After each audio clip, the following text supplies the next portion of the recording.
James often experienced sleep paralysis, but nothing prepared him for the terror he felt one stormy night. As thunder rumbled, he awoke to find himself immobilized, staring at his bedroom door. It creaked open slowly, revealing a tall, shadowy figure with glowing red eyes. The figure stood silently at the door, just watching. James tried to scream, but found his voice trapped inside.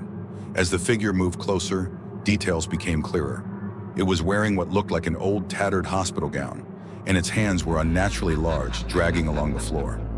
The figure stopped at the edge of his bed, leaned over, and whispered in an inhuman voice, "Just watching."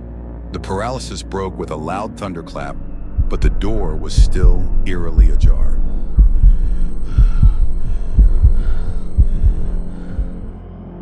Lisa was no stranger to sleep paralysis, but one night she experienced something different. Lying on her back, she found herself unable to move as usual, but this time the room felt colder. She then noticed the walls of her room began to morph into a long, dark corridor lined with portraits. Each portrait was of a face contorted in fear. As she looked on, unable to turn away, the faces started whispering her deepest fears, each voice chilling her to the bone. Their eyes followed her every attempt to break free. Just before she could scream, the corridor vanished, and she was back in her room, panting and sweating, yet relieved. Kevin had just moved into an old house when he experienced his first episode of sleep paralysis there. He woke up to a soft, eerie singing. A small, shadowy figure, resembling a child, was sitting at the foot of his bed, singing nursery rhymes with a sinister twist. The child's voice was melodic, yet horrifying, and as it sang, the room grew darker, and the walls seemed to close in.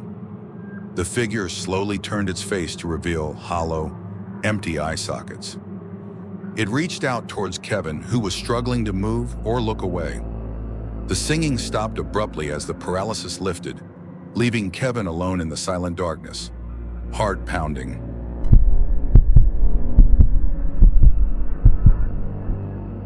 Sarah often felt a heavy weight on her chest during her sleep paralysis episodes, but one night, the sensation was unbearable. She opened her eyes to a grotesque creature sitting on her chest, its features blurry and shifting. It was as if the creature was made of shadows, with piercing white eyes that seemed to look right through her. The creature leaned close to her face, its breath foul and cold. Sarah felt as if it was sucking the life out of her. Just as she felt she might pass out from fear, the creature vanished, and she could breathe and move again, left in a cold sweat.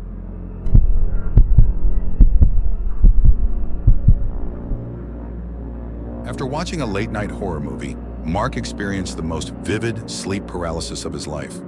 He found himself in his bed, unable to move, hearing footsteps in his hallway. The steps were slow and deliberate, coming closer and closer. He tried to call out, but no sound came. The door to his room opened, and a figure draped in black, with no discernible features, stood in the doorway.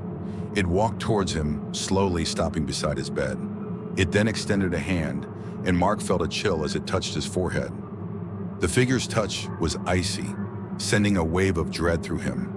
Suddenly, the figure dissolved into mist, and Mark could move again, left frightened and unsure if it was just a dream.